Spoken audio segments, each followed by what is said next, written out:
Good morning mga brad. Siguro nagtataka kayo bakit medyo iba yung motor na gamit natin ngayon, ano? At nagtataka kayo kung nasaan tayo. Actually, dito tayo sa paborito kong lugawan.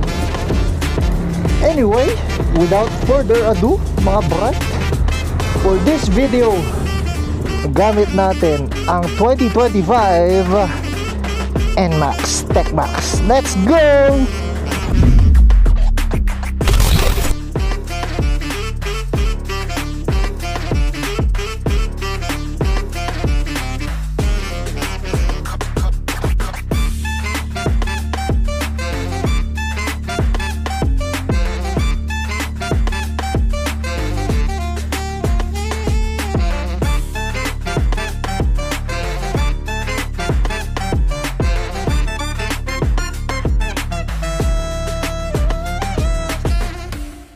Grabe mga brad.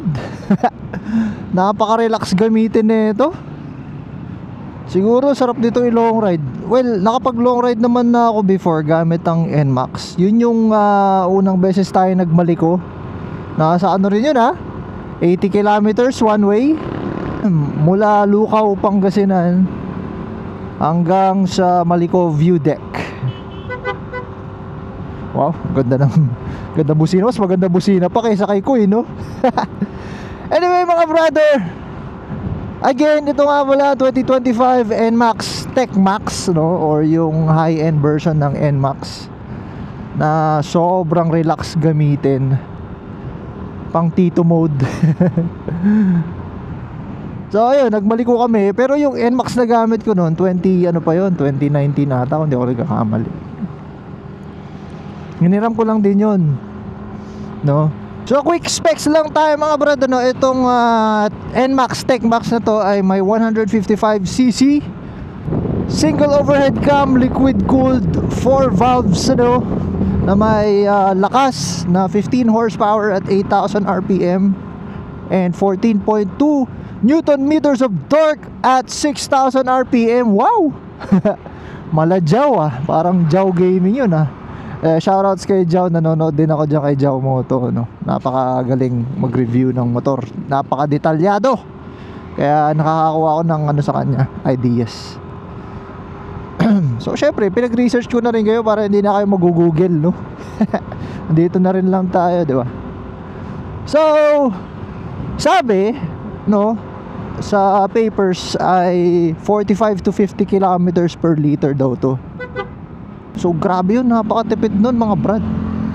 Siguro realistic, nasa 40, kamo na 40 kilometers per liter. Si Koy pambira, although 900cc naman kasi talaga yun. Undoubtedly malakas talaga. Nasa ano lang yun, pinakamatipid ko is 21 kilometers per liter. Isang buong biyahe na yun mula Manila sa BGC hanggang Dagupan City. So mixed riding style yun. Alam naman natin yung fuel consumption, depende yan sa riding style mo riding style, sa road condition, kung pataas, kung mabilis ka magmaneho, alam mo yun, makonsumo ka sa gas. Pero kung steady lang yung kamay mo, yun yung matipid, diba? Gede tayo dito. Tsaka yung suspension yung mga bro, napakaganda. Pang ano talaga siya, pang touring, pang long ride. Hindi ka mapapagod kasi yung paa mo, ayan pwede nakaganyan, pwede nakataas. Pag nakataas naman nakaka-relax Tapos yung upuan niya okay din, malapad, tapos mapading, di ba? So all in all, pwede mo siya pang daily, pwede mo rin siya pang long ride. Imagine 40 kilometers per liter. Ang layo na nang narating mo, full bars pa rin yung gasolina mo. Si Koy nga minsan nadi-differentiate ko pag gamit ko si Koy, ang bilis mabawas ng bars, lalo pag traffic. Ito naman, doon naman siya bumabawi, no? Meron nga siya yung yung automatic na mamamatay yung yung engine kapag naka-standby ka sa traffic. Kunwari sa stoplight ka, di ba? Mamamatay siya mag-isa. So, ano yun, kumbaga magandang feature yun, ano.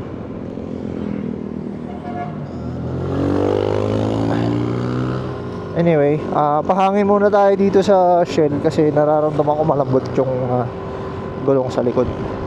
Sinearch ko sa Google, sabi 22 PSI sa harap, 32 PSI sa likod.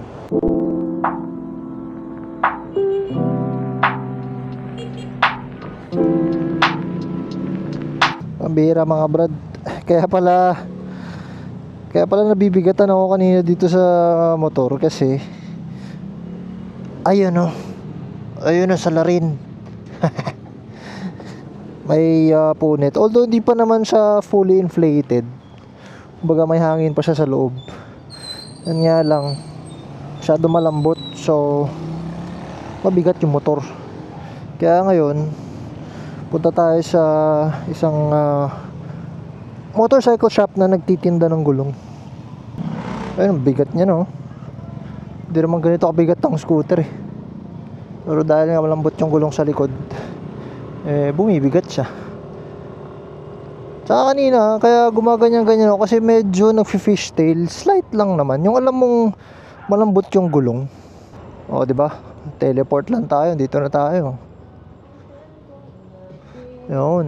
JMJ Trading. Yan. Boss. Punit yung likod eh. Oo. Lumaki na rin yung shop nyo, no? Dito ako nag-aaral dati sa UL. Oh. Dati dumadaan ako dito. Nakikita. Tagal na rin itong shop nyo, no? Ilang taon na? 2004. Oh, tagal na, no? 21 years na. Tagal na. Kuya ko pa noon. Anong mga tires meron kayo? CST. Pero yung napili yung bagay yung base tire. Beast tire, maganda rin yan, Beast tire. Ganun din yung gamit ko sa isang motor ko. Talaga? Base tire. Ayun mga brad, dito tayo sa JMJ Trading, ano. Dito pala nagpapagawa si brother ko ng kanyang mga bikes tsaka custom. So ayun yung motor. Papalitan natin ng Beast tires. Yung rear lang naman kasi makapal pa yung harap eh. So titignan natin if magagamit pa natin yung gulong sa likod. And ayun, kukunti kasi yung mekaniko nila ngayon dahil linggo. Dalawa lang yung mga ginagawa nila dito. Ito, NMAX din to. Ganda nung forged carbon nyo. Harap likod ko. Oh, meron din dito. Mio. Shout out. Shoutout. Anong binabanata mo dyan, Brad? Digital. Digital panel. Palit? Buti pa to si Brad. Ano pangalan mo, Brad? Justin. Buti pa to si Justin, 18 years old. May motor na mga Brad. Ang tala ako, nung 18 ako, trip na trip ko yung Raider. Alam mo yung Generation 1 na Raider? Ayan ang pangarap ko dati, Brad. Oh, naka-motor na, oh. Sana all. Wala sa araw nyo nga.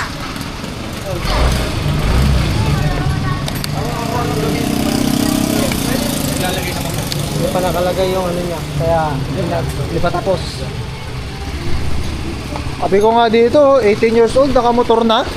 Ako, nung 18 ako, nangangarap lang ako na Raider eh. Yung Gen 1 na Raider.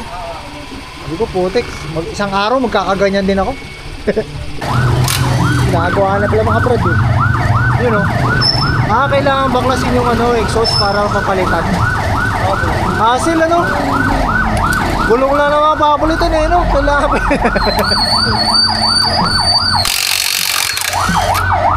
oh.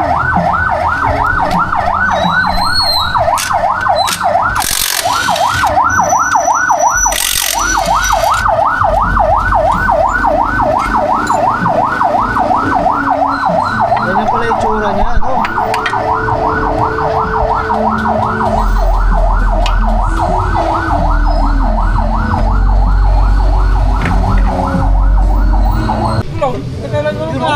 Beastars. Ano size niyang Beastar na yan, Brad? 130 by 70 by 30. Ayun pala. Shout out, Beastars, baka naman. Birang init. Parang gusto ko mag-cockploat Bira, kanina pa tayo nagmumotor Hindi pa nababawasan yung full tank. Yung full bar pala, full tank. Malamang nabawasan na yan pero yung tangke hindi pa na ay yung fuel bar hindi pa nababawasan. Yung torque niya okay naman, as kung ano yung inaasahan mo sa isang scooter. Maganda rin yung takbuhan niya. Oh. Sarap nito pang long ride mga brad, oh. Oh. Hindi ako nakakaramdam ng pagod. Siguro dahil short ride pa lang tayo. Pero sa mga kabrad natin dyan na naka NMAX, kamusta naman kayo kapag long ride? Kasi kadalasan ng mga nakikita ko na naka NMAX, talaga ang lalakas mag ride eh. Kadalasan din sumasama sa mga endurance NMAX eh. Break in pa yung Beastars, oh. Ayan, gumaan na siya. Yun ang palatandaan kapag flat yung gulong mo or malambot is mabigat. Pag imamaniobra mo siya, mabigat sa feeling. Kaya sa mga motor nyo, if nabibigatan kayo pag minamaniobra nyo or kahit pag minamaneho nyo, nararamdaman nyo parang mabigat yung pakiramdam. Ayun, yun ang senyales na malambot ang inyong gulong. Kahit din naman ako mga brad, madala ako maghangin ng gulong kasi nakakatamad. To be honest, nakakatamad talaga. So maganda siguro at least once a week makapaghangin tayo ng mga gulong natin kasi kapag sakto yung hangin ng gulong natin, hindi tayo basta-basta mabubutas ng pako or kahit na anong sharp object kasi may resistance. So dito tayo sa De Venecia, punta tayo McDo. Ayun, McDo. Dami ng ano dito. Ayun, may Nike Factory, may Anytime Fitness, Conrad, Meat Hub. Tayo naman dito lang tayo sa McDonald's. Sarap ng Coke float talaga kapag mainit. Uwi na tayo dahil lilinisan ko pa yung headers ni Koy. Alam nyo mga brad, isa sa gusto ko rin dito, keyless na siya, no? Although alam ko kapag magpapaduplicate ka ng keyless is nasa 2,000 plus kung di ako nagkakamali. Mas premium pa nga yung Tecmax na to kaysa kay Koy eh. Kasi si Koy diba disusi pa, which is okay din naman kasi kapag disusi pa, no, parang hindi mo siya mawawala basta-basta mawawala kasi yun yung una mong hahanapin eh. Let's go. Ayan mga ganyang stand, so relax ka lang, chill mode. Hindi ko lang alam kung gaano talaga kabilis to. Sabi 150cc eh. Pero it doesn't mean naman na 150 rin yung takbo niya, siguro kaya, pero ewan ko. Tingin ko kaya naman ito mag 100. So ang timbang nito mga brad, wet weight ng NMAX Tecmax is 132 kilograms. And ang kanyang fuel tank capacity ay 7.1 liters. Sabi sa papers ay umaabot daw yun ng distance 323 kilometers, isang full tank. So layo na rin dun, malayo-layo na yun, mambihira. Parang kasi ang Manila to Dagupan ko one way via expressway is 220 kilometers. Layo na rin nun So although isang full tank din yun kay Koy, pero si Koy kasi 14 liters. So although mas mabilis din, yes, pero hindi mo siya pwedeng i-compare sa hindi mo siya pwedeng i-compare sa big bike kasi ang layo ng difference, di ba? Pero lang, kumbaga reference ko lang kasi si Koy lang naman yung motor ko di ba? Although nagpaplano ako na bumili ng small bike pang daily kasi binibenta ko na rin yung aking electric scooter. If may interested sa inyo mga brad ng laruan or ng pang daily commute ganyan, pwede yun, di ka na magagasolina. Ako lang kasi alam mo yun, gusto ko naman ng bagong adventure. So ako naman na small bike, sawa na rin ako sa electric scooter. Yun mga brad, max speed nung electric scooter na yun umaabot ng 120 kph. And then isang full charge niya ay 120 kilometers. So pang malakasan yung scooter na yun, hindi siya basta-basta scooter. Kaya medyo pricey kasi bili ko nun brand new 240,000. Imagine yun. Nabisyo sa electric scooter, no? Pero tignan nyo naman yung mga pinupuntahan ko, di ba? Na North Loop ko na yun. Ilang beses ko na nasabi sa vlog ko. So, hindi siya basta-basta scooter. Ngayon, ang plano ko mga brad, once na mabenta ko yun, bili ako ng either Giorno or yung Aerox na version 3, yung SP. Ganda. Mas mahal pa nga yung brand nyo nun sa sa mga motor na yun no? Pero kasi ang good thing sa electric scooter, wala kang gas. Charge ka lang. So habang natutulog ka, charge mo lang siya. Pagising mo, full charge na siya. Tapos magagamit mo na siya ng 120 kilometers, di ba? Ang realistic nun na range, 110 kilometers. Pag ginagamit ko siya. Kasi pag pumapasok ako ng office,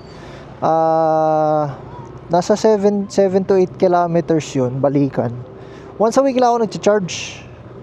Tapos, ang bilis ko pa magpatakbo. Hindi naman yung sobrang bilis na, alam mo yun, kumbaga para lang ako nakipagsabayan sa mga motor, gano'n. Kasi ang naging mindset natin sa mga electric scooter, yung mga mababagal lang, alam niyo yun, mga 30-40 kilometers per hour. Yun kasi, dahil nga tumatakbo siya ng 120, kaya ako makapagsabayan sa mga motor sa kalsada. So, may mga time nga na tinatanong ako ng mga sa mga stoplight, no? O gulat na lang ako, may magtatanong sa akin, ang bilis pala yan, sir, gaano kabilis yan, top speed yan, mga ganun. Same questions, no? If interested kayo, chat nyo lang ako sa Facebook page natin mga brad, or comment down kayo, no, pag-usapan natin. Pwede ko rin ipa-test ride sa inyo. Yung upgrades nun, laki na rin na nagastos ko doon sa upgrades nun. Siguro mga 50 to 70,000 pesos. Steering damper, yung brakes niya na magura. Anyway, balik tayo dito sa sa NMAX. Sumegway no? Sumegway ng benta ng gamit. Ito rin X3 binebenta ko rin. Kasi gusto ko naman bumili ng DJI 360 kasi naka DJI ako na camera, main cam. Tapos DJI din yung mic ko. Para isang DJI na lang lahat, di ba? Ganda rin yung niya, torque niya, pang overtake. Tsaka yung handling ang gaan. Maganda nga talaga siya pang long ride. Naalala ko nung nagmaliko ako, unang maliko ko. Actually, kakamotor ko lang ulit nun. After a long time. No? Siguro mga 5 years after, nagmotor ulit ako. Nung nagmaliko kami from Lucao, Pangasinan, no, medyo nangalay ako nung pauwi na dito sa may bandang Balikat. Siguro dahil matagal ako hindi nagmotor, tapos nag long ride agad ako.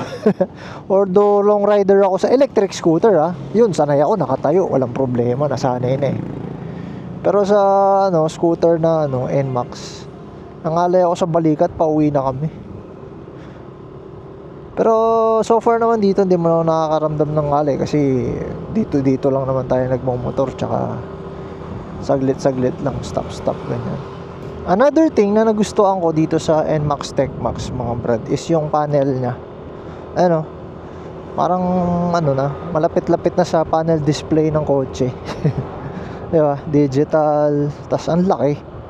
Mas malaki pa nga yan kaysa kay display ni Koy Si Koy na naman. Magtatampo na yun. Pero wag naman. Ganda kita mo lahat ng display. Tsaka hindi mo na kailangan tumungo mabuti. Kasi kahit na nakatingin kang ganyan, kasi medyo malayo yung panel gauge niya, kitang kita mo talaga. Tignan nyo, kanina pa tayo nagpo-motor, full bar pa rin, hindi pa nababawasan yung isang bar. Ganun siya katipid.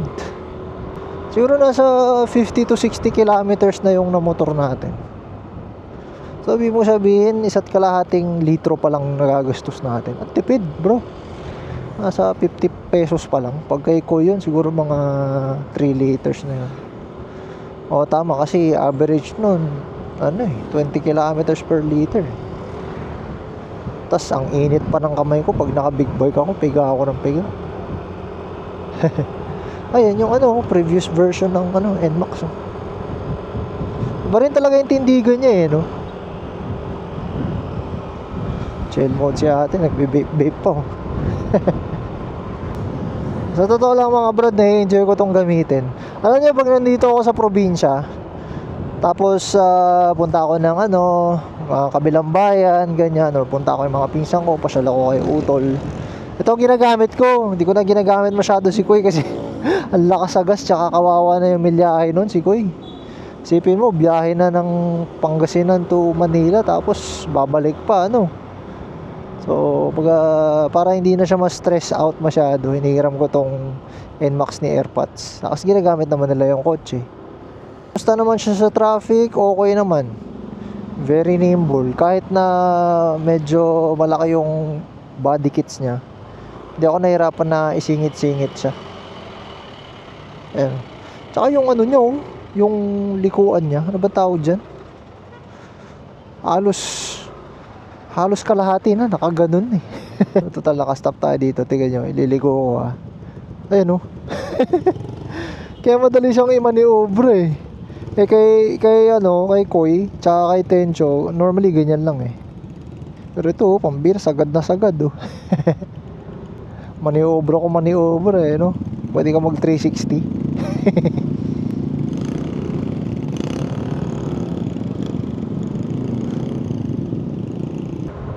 Dito tayo sa bypass.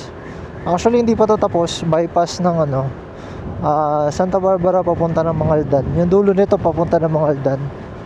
Since hindi pa naman to public road considered pa siya na kasi ginagawa pa yung dulo eh. Try natin dito pigain yung motor. Ito full throttle mga brad. Full throttle natin.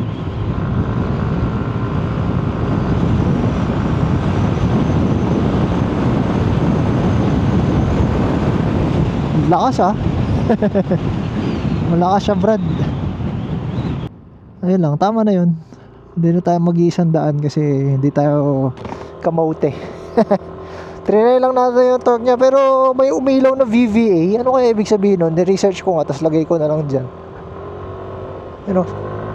VVA. Ano kaya ibig sabihin nun? Paano mga brad? Tapusin ko na dito yung ating short review and vlog sa NMAX 155 TechMax, Nawa ay sana nakatulong sa mga interesadong kumuha, interesadong bumili ng NMAX TechMax 155.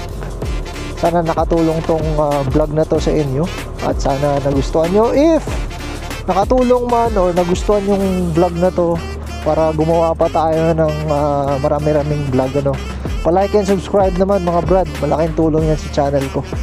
So once again mga brad, lagi ko sinasabi sa inyo, kapag napagkatiwalaan, ingatan. Let's go!